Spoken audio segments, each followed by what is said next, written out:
ప్రపంచంలో మరో యుద్ధానికి రెడీ అయ్యాయి ఇంకో రెండు దేశాలు. సౌత్ కొరియాపై నార్త్ కొరియా మిసైల్స్ దాడులకు దిగింది. దక్షిణ కొరియాపై ఒకేసారి 16 మిసైల్స్ తో దాడి చేసింది కిమ్ దాడులతో మరోసారి ఉద్రిక్తత పరిస్థితులు నెలకొన్నాయి. దీనికి తోడు అటు ఇరాన్, ఇజ్రాయెల్ మధ్య భీకర పోరు కొనసాగుతుంది. 10 రోజులుగా ఇరు దేశాలు దాడులు చేసుకుంటున్నాయి.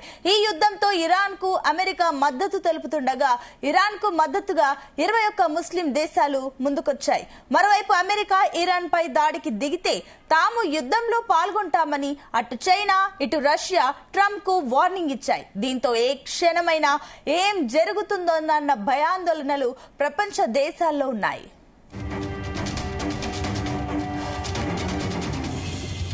రైట్, ఇదే అంశానికి సంబంధించి మరిన్ని డీటెయిల్స్ మా కరెస్పాండెంట్ శ్రీకాంత్ అందిస్తారు. శ్రీకాంత్, అటు ఏదైతే ఇజ్రాయెల్ ఇరాన్ యుద్ధం సంబంధించి అటు ప్రపంచ దేశాలు భయాందోళనతో ఉన్నాయో, మరోపక్క ఇప్పుడు ఏదైతే సౌత్ కొరియా పైన నార్త్ కొరియా దాడికి సంబంధించిన డీటెయిల్స్ ఏంటి? అసలు ఏం జరిగింది అక్కడ కొరియాలో?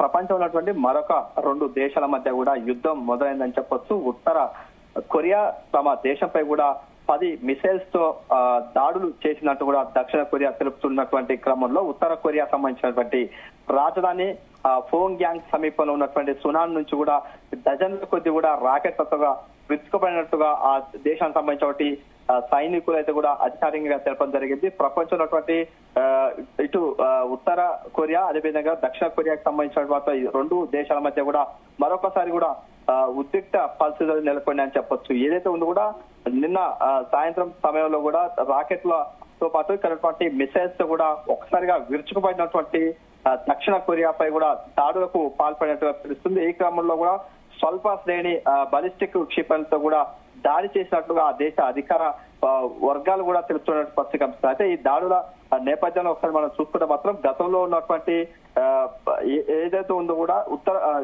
కొరియన్ యుద్ధం అయితే కూడా సమీపించినటువంటి క్రమంలో కూడా నాడు 1950 నుంచి కూడా 53 మధ్య కూడా ఉన్నటువంటి ఉత్తర కొరియా మరియు దక్షిణ కొరియా మధ్య మొత్తం యుద్ధం అయితే జరిగినటువంటి క్రమంలో ఇటు యునైటెడ్ నేషన్స్ మద్దతు కూడా దక్షిణ కొరియాకు అదేవిధంగా చైనా మద్దతు మాత్రం ఉత్తర కొరియాకు అయితే మధ్య అయితే కూడా జరిగిందని చెప్పొచ్చు. ఈ క్రమంలో యుద్ధం విరమణతో కూడా ముగిసింది. కానీ అక్కడ ఉన్నటువంటి శాంతి ఒప్పందం అయితే కుదరలేదు. దీనివల్ల కూడా నాటి నుంచి కూడా నేటి వరకు కూడా 2 దేశాల మధ్య మాత్రం ఉద్రిక్తత నేటికైతే కొనసాగుతుందని చెప్పొచ్చు. ఇంకొకటి యుద్ధం సంబంధించినటువంటి ఏదో కూడా 2 ప్రపంచ యుద్ధం తర్వాత 2వ ప్రపంచ యుద్ధం తర్వాత కూడా ఏదో కొరియా 2 విభాగాలుగా విభజించబడింది. అందులో ఉత్తర భాగంలో ఉన్నటువంటి సోవియట్ యూనియన్, మరోవైపు దక్షిణ భాగంలో ఉన్నటువంటి యునైటెడ్ స్టేట్స్ కూడా నియంత్రణలో ఉంటాయి. ఆ తర్వాత 1940లో ఉన్నటువంటి ఉత్తర మరియు దక్షిణ కొరియాలో ఉన్నటువంటి 2 వేరువేరుగా ప్రభుత్వాలు అయితే ఏర్పడ్డాయి. ఆ తర్వాత ఒకదానికి ఒకటైతే కూడా ఎప్పుడు కూడా ఉద్రిక్త పరిస్థితి నెలకొనడంతో కూడా ఒక్కసారిగా పోరాటానికి అయితే సిద్ధమవుతున్నటువంటి క్రమంలో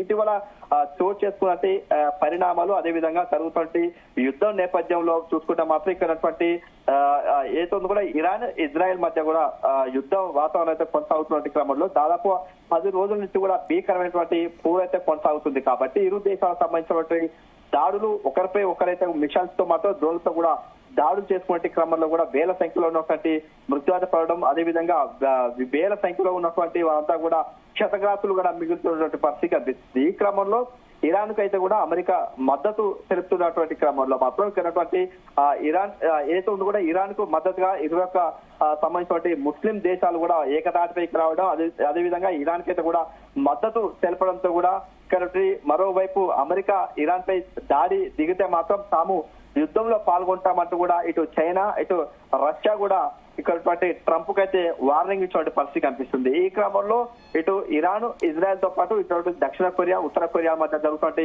యుద్ధం నేపథ్యంలో కూడా ప్రపంచ దేశాలు కూడా వణికిపోతున్నటువంటి పరిస్థితి కనిపిస్తుంది. అయితే శ్రీకాంత్, మరోపక్క అటు ప్రపంచ దేశాలు ఈ అంశంపైన ఏమైనా స్పందించాయో, ఏదైతే ఉత్తర కొరియా, నార్త్ కొరియాకి సంబంధించి?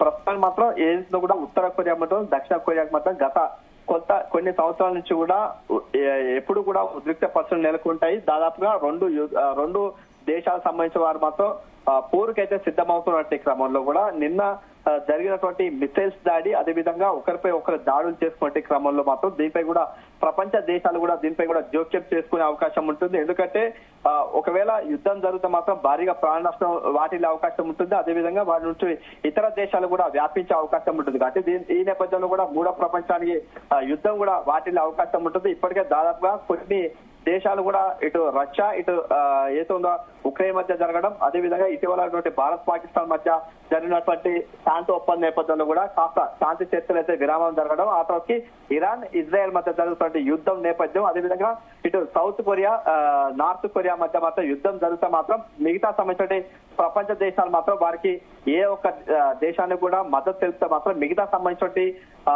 మద్దతు తెలిపితే మాత్రం భారీగా అంటే యుద్ధం జరిగే అవకాశం ఉంటుంది. కాబట్టి ఇరు సంబంధించి ఏదో కూడా దౌత్య ఒప్పందంతో మాత్రం మిగతా సంబంధించిన దేశాలు వాటిలో అందులో జోక్యం చేసుకొని ఏదో కూడా శాంతి మార్గంలో వెళ్ళాలి, అక్కడటువంటి సీజ్ ఫైర్ అంటే కాల్పుల విరమణ జరిగేందుకైతే కూడా ముందుకు వస్తున్నటువంటి పరిస్థితి కనిపిస్తుంది. మిగతా సంబంధించిన ప్రపంచ దేశాలు మాత్రం ఏం జరుగుతుందని చెప్పి వేచి చూడాల్సిన అవసరం అయితే ఉంది. అయితే శ్రీకాంత్, ఈ దాడులు ఏవైతే ఉన్నాయో కూడా ఇది అంతర్జాతీయ నిబంధనలు ఉల్లంఘించాయా? అండ్ ఇంకొకటి, ఏదైతే ఇప్పుడు నార్త్ కొరియా సౌత్ కొరియా యుద్ధం ఇటు ఆసియా అండ్ పెసిఫిక్ దేశాలపైన ఏమైనా ఎఫెక్ట్ పడే ఛాన్సెస్ ఉన్నాయా?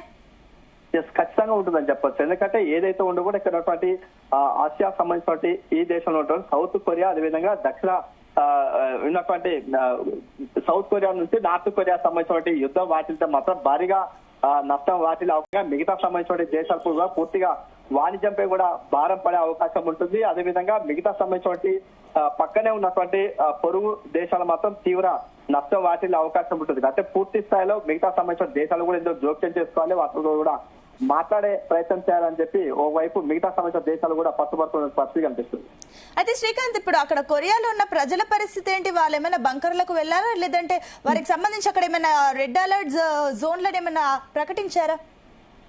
ఏదైతే ఉందో కూడా నిన్న మధ్యాహ్నం సమయంలో కూడా కాస్త స్వల్ప కాల్పులు జరిగేంత నిన్న రాత్రి సమయంలో కూడా భారీ సంఖ్యలో కూడా డజన్ల కొద్ది మిసైల్స్ తో దాడులో పాల్పడినట్టుగా తెలిసింది. అక్కడ ఉన్నటువంటి రాజధానిగా ఉన్నటువంటి ప్యోంగ్యాంగ్ సంబంధించిన అతి సమీపంలో ఉన్నటువంటి భారీ భవనాలనే లక్ష్యంగా చేసుకుంటూ మిసైల్స్ అయితే దాడులు పాల్పడినటువంటి క్రమంలో కూడా కొన్ని భవనాలు మాత్రం ఏదో ఉందో పూర్తిగా ధ్వంసం కావడం, అందులో కొంతమంది క్షతగ్రాసులుగా ఉన్నటువంటి వారందరూ కూడా వెంటనే అలర్ట్ అయితే ప్రకటించి అక్కడ ఉన్నటువంటి ఆ దేశ సంబంధించినటువంటి ప్రజలందరూ కూడా అలర్ట్ గా ఉండాలంటూ కూడా ఇప్పటికే సందేశం ఇవ్వడం, మిగతా సంబంధించిన వారంతా కూడా సురక్షిత ప్రాంతాలకు వెళ్ళాలి, అక్కడ ఉన్నటువంటి బంకర్ లో తలదాచుకోవాలంటూ కూడా ఓవైపు ఆ దేశానికి సంబంధించిన సైనిక అధికారులు కూడా తెలుపుతున్నట్టు, అదేవిధంగా కొన్ని అలర్ట్ సంబంధించిన సైరన్ మోతలు కూడా వినిపించినటువంటి క్రమంలో మిగతా సంబంధించిన వారంతా కూడా సురక్షిత ప్రాంతాలకైతే వెళ్తున్నటువంటి సిచ్యువేషన్ కనిపిస్తుంది.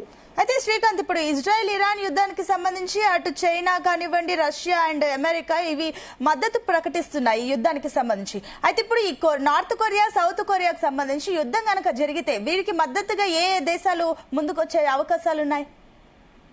ఏదైతే ఉందో కూడా ఇక్కడ ఉన్నటువంటి ఇరాన్ సంబంధించిన ఇజ్రాయెల్ యుద్ధం దాదాపుగా 10 రోజుల నుంచి కొనసాగుతున్న క్రమంలో కొన్ని వేల మంది కూడా మృత్యువాత పడడం, మిగతా సంబంధించినటువంటి పరంగా పూర్తి స్థాయిలో కూడా భారీగా రెండు దేశాల మధ్య కూడా నష్టం అయితే వాటిల్లుతుంది. ఈ క్రమంలో ఇరాన్ కి అయితే అమెరికా మద్దతు తెలుపుతున్నటువంటి క్రమంలో, అదేవిధంగా మిగతా సంబంధించిన ఇరాన్ కి అయితే కూడా ముస్లిం సంబంధించినటువంటి దేశాలు కూడా ఒకవైపు వాటికైతే మద్దతు తెలుపుతున్నాయి. కాబట్టి మిగతా సంబంధించిన ఇరాన్ పై కూడా అమెరికా ఒకవేళ మద్దతు తెలిపితే మాత్రం మిగతా సంబంధించిన దేశాలు కూడా మేము కూడా యుద్ధం ప్రకటిస్తాం, వారిపై కూడా దాడులు చేస్తామంటే ఇప్పటికే చెప్తున్నటువంటి క్రమంలో కూడా కాస్త ట్రంప్ మాత్రం వెనకైతే తగ్గాడు. ఈ క్రమంలో నార్త్ సంబంధించిన కొరియా, అదేవిధంగా సౌత్ కొరియా రెండు దేశాల మధ్య మాత్రం ప్రస్తుతానికి మాత్రం నిన్నటి నుంచే జరుగుతున్నటువంటి మిసైల్స్ దాడుల నేపథ్యంలో మిగతా సంబంధించిన దేశాలు మాత్రం కాస్త ఆలోచించి వ్యవహరించే అవకాశం అయితే ఉంది. ఎందుకంటే మిగతా ఏ ఒక్క దేశాన్ని కూడా